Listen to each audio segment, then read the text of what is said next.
CM ಸಿದ್ದರಾಮಯ್ಯನವರು ರಾಜೀನಾಮೆ ಕೊಡಬೇಕು ಅಂತ ಬಿಜೆಪಿ ಅವರು ಪಾದಯಾತ್ರೆ ಮಾಡ್ತಿದ್ದಾರೆ. ಸಿಎಂ ಸಿದ್ದರಾಮಯ್ಯನವರು ರಾಜೀನಾಮೆ ಕೊಡ್ತಾರಾ? ಕೊಡಬೇಕು. ಯಾಕೆ ಅಂದರೆ ಹಿಂದುಳಿದ ವರ್ಗ ಜನರು ದುಡ್ಡದು.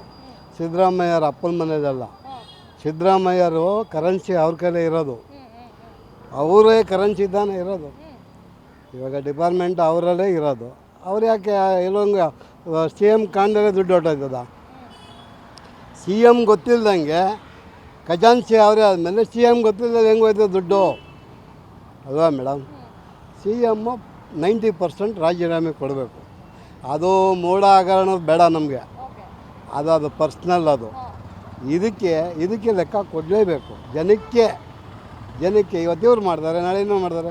ಇವಾಗ ಬಿ ಜೆ ಪಿಯವ್ರ ಮೇಲೆ ಹೇಳ್ತಾಯಿದ್ರು 40% ಸರ್ಕಾರ 40% ಸರ್ಕಾರ ಅಂತ. ಇವ್ರು 100% ಸರ್ಕಾರ. ಸಿದ್ದರಾಮಯ್ಯನೂ ಕೊಡಬೇಕು, ಡಿ ಕೆ ಶಿವಕುಮಾರು ಕೊಡಬೇಕು, ಇವರಿಬ್ಬರು ಕೊಡಬೇಕು.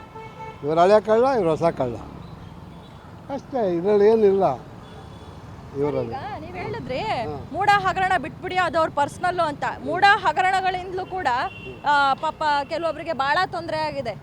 ಹಿಂದೆ ಏನಾಗಿತ್ತು ಅವರು ತಗೊಂಡಿದ್ದೀವಿ ಮಾಡಿದ್ದೀವಿ, ಇದು ಹಿಂದೆ ಅವ್ರ ತಮ್ಮ ತಗೊಂಡವ್ರೆ, ಇದು ಹೇಳ್ತಾ ಇದ್ದಾರೆ. ಅದು ನಮಗೆ ಅದು ಬೇಡ. ಅದು ಮೈಸೂರಿಗೆ ಸಂಬಂಧಪಟ್ಟಿದ್ದು, ಅದು ಇದು ಮಾಡಿದ್ದು ತಗೊಂಡಿದ್ದಾರೋ ಬಾಂಬೆದ ದಾನವಾಗಿ ಕೊಟ್ಟಿದ್ದಾರೋ ಅದು ಅವ್ರಿಗೆ ಗೊತ್ತು, ನಮಗೆ ಗೊತ್ತಿರೋಲ್ಲ. ಇದು ಕಣ್ಣು ಮುಂದೆ ನಡೆದಿರೋದು. ಇದು ಯಾವುದು 197 ಕೋಟಿ, 99 ಕೋಟಿ ಸಿ ಎಮ್ ಎ ಹೇಳಿದ್ದಾರೆ. 150 ಕೋಟಿ ಅಲ್ಲ, 199 ಕೋಟಿ.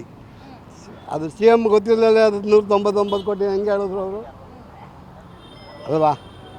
ಸಿ ಎಮ್ ಎ ಹೇಳಿದ್ಮೇಲೆ ಹೆಂಗೆ ಸಿ ಎಮ್ಗೆ ಹೆಂಗೆ ಗೊತ್ತು 199 ಕೋಟಿ ಅಂತ?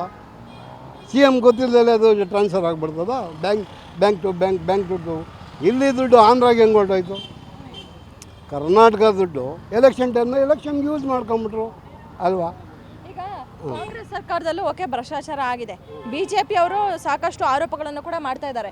ಬಿಜೆಪಿ ಇದ್ದಂತಹ ಸರ್ಕಾರದಲ್ಲೂ ಕೂಡ ಆಗಿನ ಕಾಲದಲ್ಲೂ ಸಾಕಷ್ಟು ಹಗರಣಗಳು ಭ್ರಷ್ಟಾಚಾರ ಬೇಜಾನಾಗಿರುವಂಥದ್ದು. ಹೋದ್ರಲ್ಲ ಅವರು, ಸಿ ಎಮ್ ಹೋಗ್ಲಿವ, ಅವರು ಜೈಲಿಗೆ ಹೋಗ್ಲಿವ? 45 ದಿವಸ ಇದ್ಬಿಟ್ಟು ಬರಲಿ, ಇವರು 1 ವರ್ಷ ಇದ್ಬಿಟ್ಟು ಬರಲಿ ಬಿಡಿ. ಅಚ್ಚು ಮುಂದೆ ಚುಪ್ಸಾರು, ಅಲ್ಲಿ ಟೈಮ್ ಕರೆಕ್ಟಾಗಿ ಊಟ ಕೊಡ್ತಾರೆ. ಅಚ್ಚು ಮುದ್ದೆ ಚುಪ್ಸಾರು, ಗಂಟೆ ಹೊಡೆದಕ್ಕೆ ಊಟ, ವಾರಕ್ಕೆ 2 ಸತಿ ಮಾಂಸ. ಇವರು 1-2 ದಿನ ತಿನ್ನಲಿ. ಇವಾಗ ಇವನು ತಿಂತಾ ಇಲ್ವಾ ಹಂಗೆ ಅಲ್ವಾ? ದರ್ಶನ ತಿಂತಾ ಇಲ್ವಾ ಹಂಗೆ? ಅಚ್ಚು ಮುದ್ದೆ ಚುಪ್ಸಾರು ಕರೆಕ್ಟ್ ಗಂಟೆ ಹೊಡೆದಂಗೆ ಊಟ ಕೊಡ್ತಾರೆ. ಅದಕ್ಕಿಂತ ಏನು ತೊಂದರೆ? ಇಲ್ಲಿ ನಾವು ಕಷ್ಟ ಬೀಳೋದು ಏನಕ್ಕೆ? ಅವರು ಅಲ್ಲ ಹೇಳ್ತಾ ಇರೋದು, ನಾವು ಸನ್ನಿವೇಶ ಹೇಳ್ತಾ ಇರೋದು. ಬಟ್ ಏನಂದರೆ ಅದು ಮೂಲ ಹಗರಣದ ಬೇಕಾಗಿಲ್ಲ. 99 ಕೋಟಿಗೆ ಸಿ ಎಮ್ಮು ಲೆಕ್ಕ ಕೊಡಲೇಬೇಕು. ಅದು ಹಿಂದುಳಿದ ವರ್ಗ ಜನ ದುಡ್ಡದು ಅಲ್ವಾ? 99 ಕೋಟಿಗೆ ಲೆಕ್ಕ ಕೊಡಬೇಕು. ಗ್ಯಾರಂಟಿ ನ್ಯೂಸ್, ಸುದ್ದಿ ಖಚಿತ, ನ್ಯಾಯ ನಿಶ್ಚಿತ.